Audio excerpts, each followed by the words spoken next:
Welcome to Routes and Returns, the business of travels. Here, we go beyond bookings to the real conversations, strategy, decisions, and experiences that drive the industry. This is where travel meets insight. Routes and Returns is brought to you by Saham's Travels Group.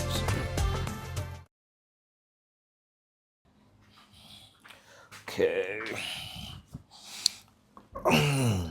You're welcome, sir. Thank you. Okay. Hi, everyone, and welcome to another episode of Routes and Returns. Okay, so today we're going to be talking about the route before the return, the journey before the whole thing, before the brand, before the business, before the growing travel industry we know now came to be. And we're going to be asking none other than the travel industry guru, Mr. David S. Bator. A round of applause. Okay. Good day, sir. Let me face you today. Let me, because this is a journey thing. So I'm going to be facing you. So, before the brand, before the journey, before everything, and before the business, who was Mr. David S. Bator? Well, I was just a young boy in a family of four, then and now six, because my family, it's quite funny. We have a very long age gap. I'm over 24 years older than my younger sisters. Hey. Yes, from the same mother, the same father. My people. Yeah, so growing up was, just a corporate family. My dad is a professor. My mom is a pharmacist. I wanted to be a pilot. I wanted to be a pilot initially. There was one time my dad took us to the airport to see one of our aunties who was a musician of, her name was Anne MK. And that was the first time I actually saw an aeroplane, and I was fascinated. How do these big things fly in the air? And when I was a little boy, I wanted to be a pilot. Then when I was in secondary school, I wanted to be a doctor because back in the days, we're all there. back in the days, when you were in sciences, you wanted to be a doctor, a pharmacist, and then those that were in the arts wanted to be lawyers, and then those were in commercial wanted to be accountants, bankers, and all that. So of course, automatically, I wanted to be a doctor. But life sometimes always has different plans for you. Definitely. Yes. Okay, so you said you wanted to be this, you wanted to be, even though every one of us at one point in our life have wanted to be a doctor. Yes. Me for one, I wanted to be a gynecologist at one point in my life. I want to be a gynecologist as well. An OB, obstetrics. Obstetrician. At one point in your life, you want to be one of those things because those were the jobs that made sense then. If you weren't a lawyer, doctor, or banker, then no job made any sense. I remember those days, like if you were a guy in university and you had a girlfriend, sometimes maybe one banker like that would just come and stick with your girlfriend, like he's a banker, the swag and all that stuff. You don't go. Otilo. Okay. So, like I said, before this whole thing became to be, what was your first job, and what was the, before the entrepreneurship, what was the first job? What was your introduction into the, 9 to 5, a big corporate life? Yes. That's if it was corporate, Yeah, it was kind of corporate. So my first introduction was with my mom. And my mom then was the head of Malaria Action Plan. That's MAPS USAID. Okay. Of course, is this NGOs, this international NGOs that was in our state as of that time. And I was an intern.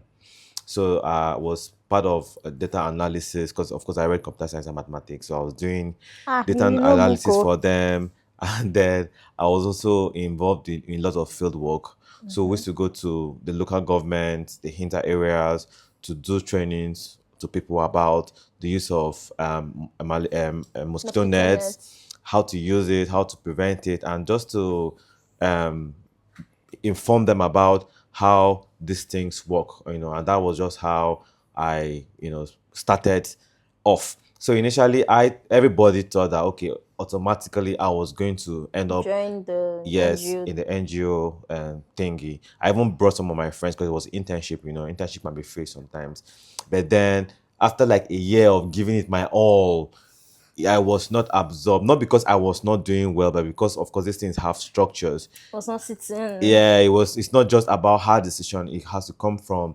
maybe the US to the Africa. It just has to take a long process.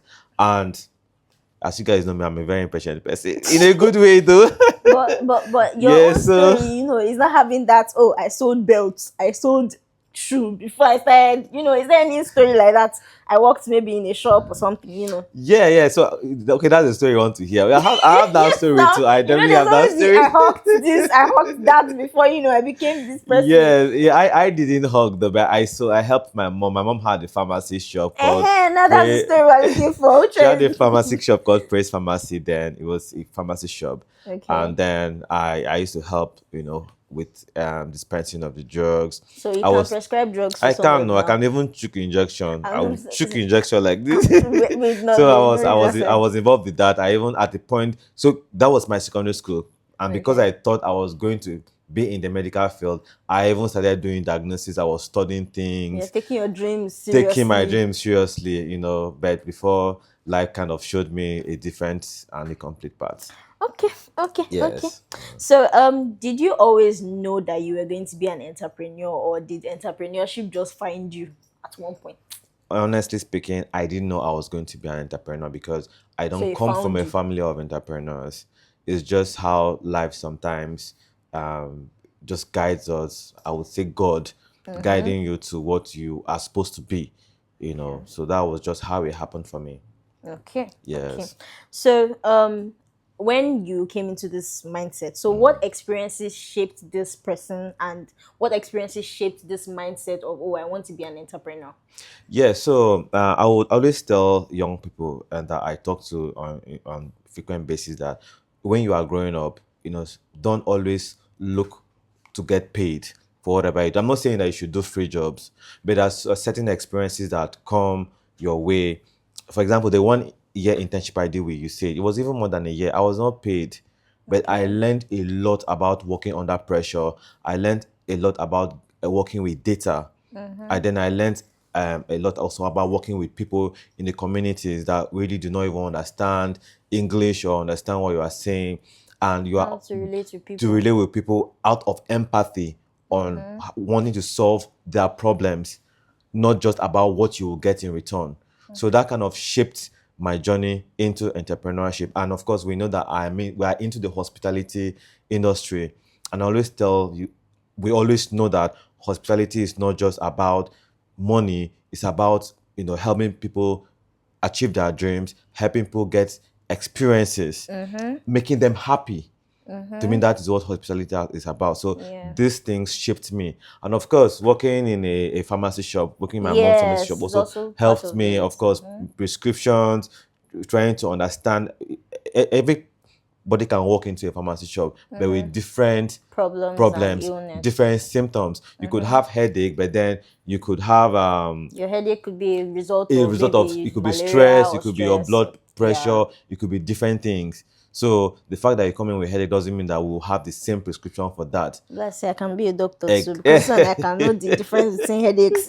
Exactly. So that means that if somebody comes to our office and they want to go to Dubai, it's just the same thing. We need to figure out their headaches. Yeah, what do they really want? What do they Work. really want?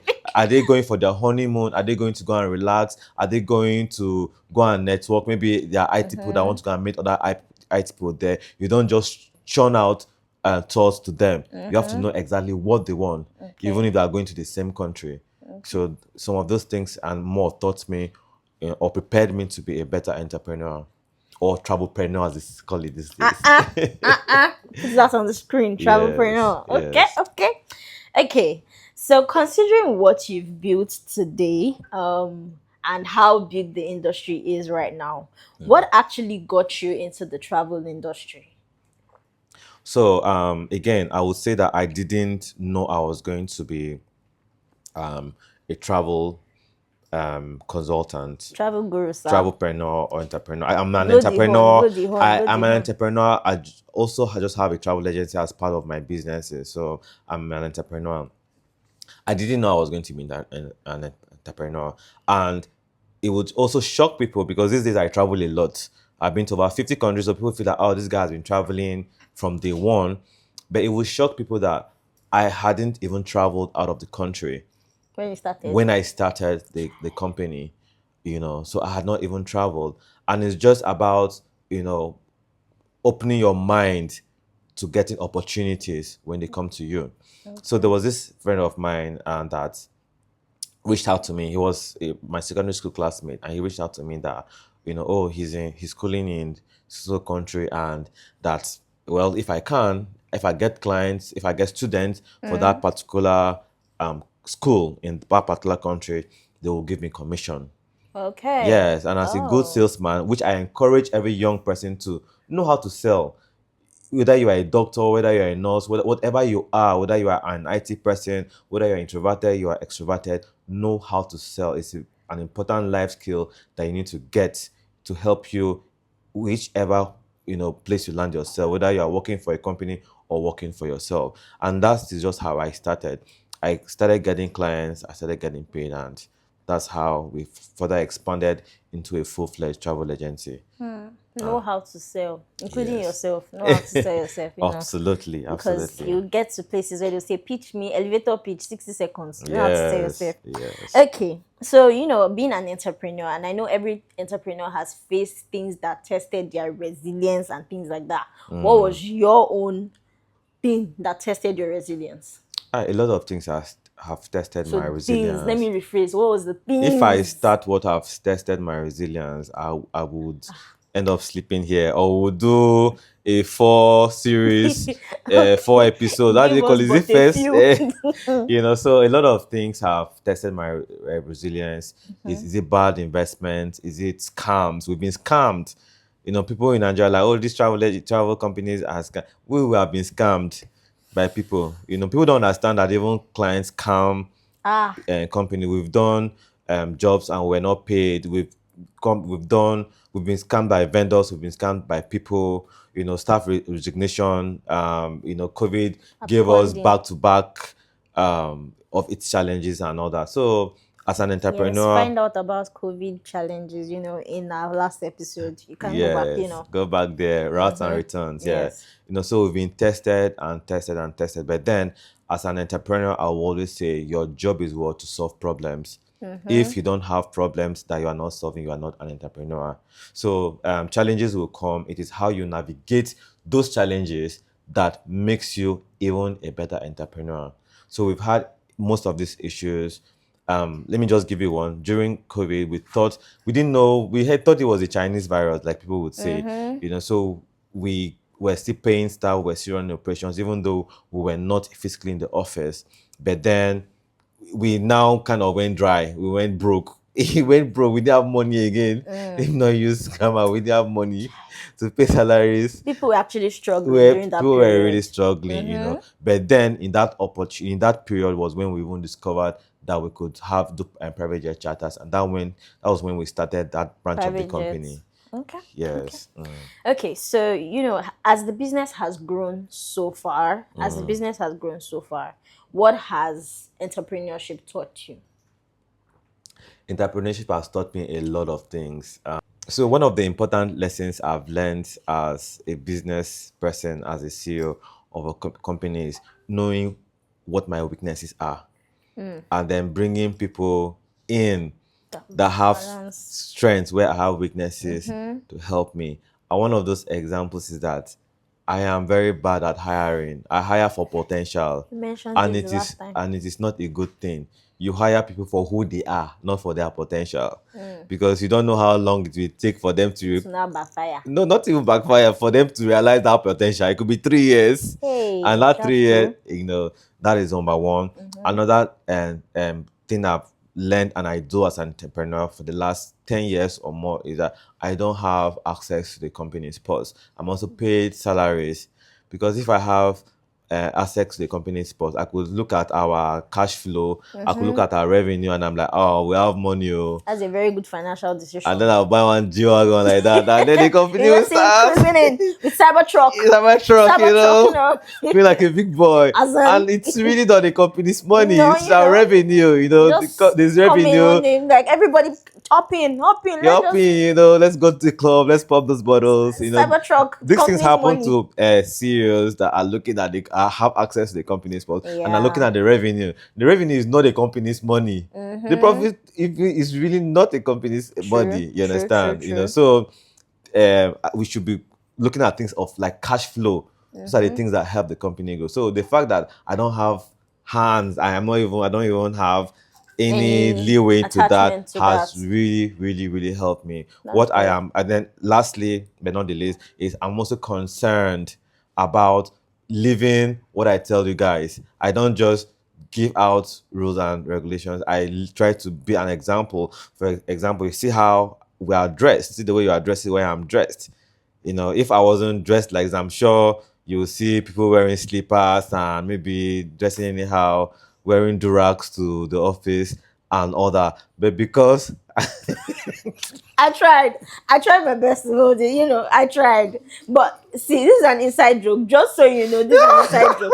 This is an inside joke. But in the comments you might not get it, but it's an inside joke. So it's an Sahel travel people, come to the comments and understand what we're talking about. yeah. So. Yeah, so I try to live by example, how we Mm-hmm. dress the office, how we speak in the office, how we Mm-hmm. treat customers at the In the office, office. how we see ourselves, even as staff of the company, our values, our policies, and all that. I try to embody them Mm-hmm. before, people will hear what you are saying, but they will But they're not most seeing likely it. do what you are doing than what you are saying. So, Mm-hmm. these are some of the things that I have tried to embody and, I've learned as an entrepreneur. Entrepreneurs, if you're not watching this, then you're sleeping on good advice. Because why are you not watching And it's this? free of Free charge. of charge Yes. advice. But anyways, moving on. If you go to all this Maguire, aspire to Maguire, they will charge you $1,000 for this Seven advice. thousand dollars. Convert that into naira. Meanwhile, you can just come, like, share, and subscribe, and even comment. It's not that hard. But anyways, moving on. Okay, so now that you've been in the business and you started this business for a while, looking back now, what business decision did you make that made the biggest difference to the where the company is now? Yes, very, very important. No matter how brilliant your idea is, you cannot execute it yourself. You need Mm-hmm. to bring in the right kind of people to come and help you. And we have been around since 2012. That's 14 years. That's 14 years You of say that's a existence. teenager. Go and check how many companies in Nigeria, SMEs that have existed for that long. Most 70% of companies break down, Fold up. fold up after 2 to 5 years. The statistics are there for everyone Mm-hmm. to see. And I will say that it is purely by the grace of God. Yeah. And then it is also important that we're also very true to our clientele. Our Mm-hmm. clientele trust our word. And Yes. very, very important also, as I said, is bringing the right team to come and work, and build this vision and dream. That is why I don't play with you guys. I am always very thankful for you guys. I pray for you guys. And I'm very thankful that, okay, together we are building this dream, we are building this vision to become something that is even in the future will be Proud above of. us, and we'll look back, and somebody will even look back and see that, okay, these people built this thing. Oh, I too can do something better. Mm-hmm. Yes, So yes, we're building something that can be a motivation for you out there. exactly, Okay, exactly. so lessons from setbacks. What was one of the decisions that you made then that you wish you can do differently now? Yes, I think as I said in the last episode, I wish I fired some people earlier. I allowed them to stay longer. That's one thing. They decided to show LOL. you Pepe. Not Pepe, So I learned something recently, and I was just even sharing that when you when somebody is in a company and is not bringing out his own full potential, and you allow them there, you are also not doing them Any good. any good because they are not living to their full potential. And they're That not is the growing they too. are not growing, and life is not forever. It's limited, right?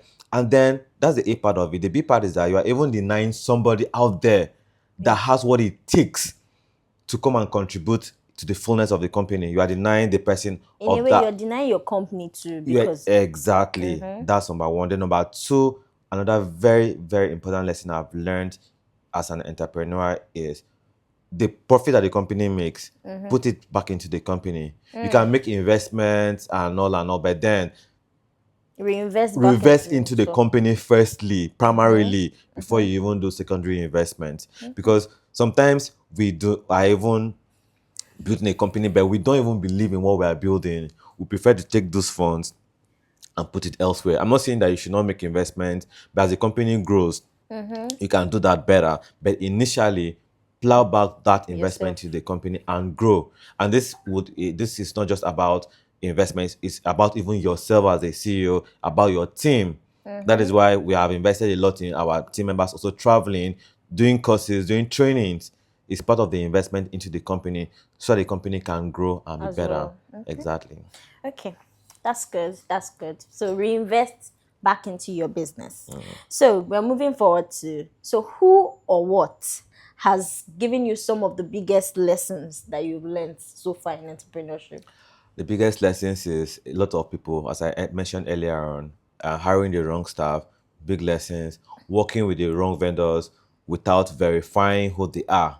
So you are a trustworthy company, but then sometimes you are a middle person, right? So you collect funds, you advertise a product or a destination or a deal, right? And then you get people to subscribe to these deals, and then you pay to this vendor that you have not yet done your background checks Then it now backfires on on the you person that. on exactly. So most travel people that even do visas that are in police cells and all that, it was not maybe primarily because they were fraudulent. It was because they did not verify the vendors they were using. You understand? So for us, we use direct vendors. For now, we're on that level that we use direct vendors. But for some things that we have to use a middle person and all that, we ensure that we have taken our time So to verify and do verify checkups. exactly. So those are some of the things that I've learned. Okay. Yeah. Travel industry people, new travel industry people, write this down. Do your checkups so you don't end up in sale. Yes, EFCC is real on low. ICPC, FCC. They Another are thing I've real. learned is that this one may just be a little bit, but looks are very deceiving. So I have had people that worked, came for interviews. That was earlier in the days that would speak from their nose, speak, very good in Queen's English and all that. And then Another inside joke, but inside joke, what are you talking about? And then when they were given the jobs, they could not do anything. You understand? I mean, so I discovered that most people that are so this is just for me though. So most people find it hard. Most people cannot express themselves. That doesn't mean that they cannot do the job. So I have learned to look above that. You understand? I'm not saying that people that can speak English very well or can express themselves well cannot do the job, but that then was the inside joke looks for are you. just deceiving. Looks are just deceiving.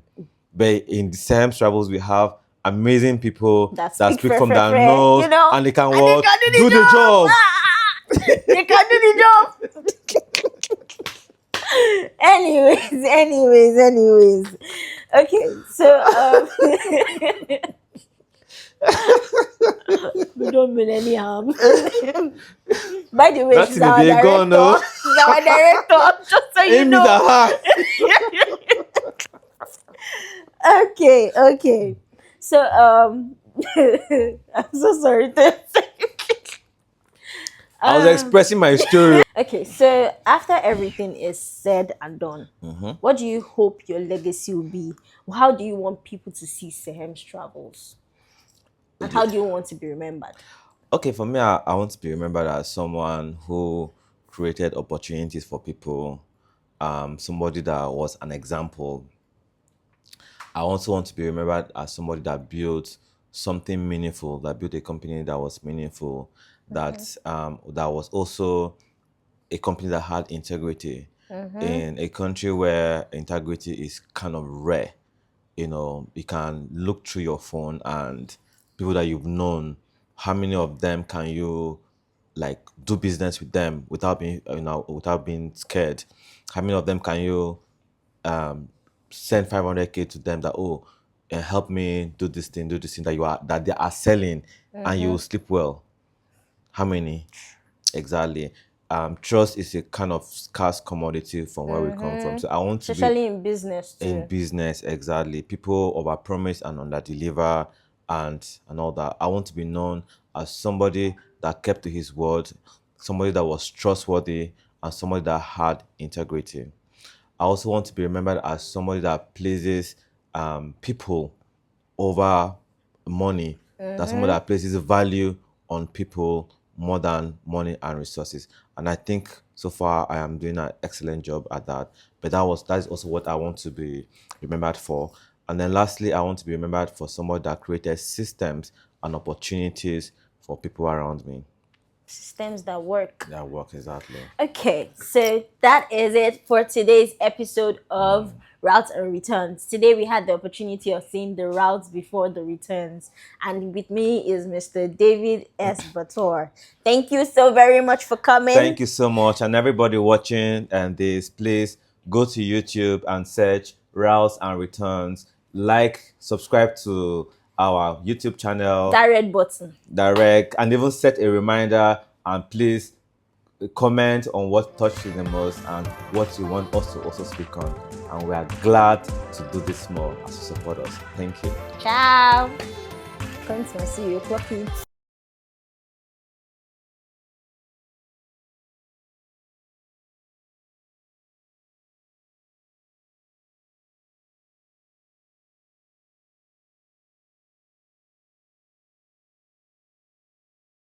This has been very eye-opening, and I'm sure it's been very eye-opening for everyone there out there. So we have come to the another end of an episode, Yeah. with us the usual person, Mr. David S. Bator, the travel industry guru. Please clap, clap, clap, clap, clap, clap, clap, clap, clap. Thank you very much for tuning in, and see you same time next week. Routes and Returns. We out.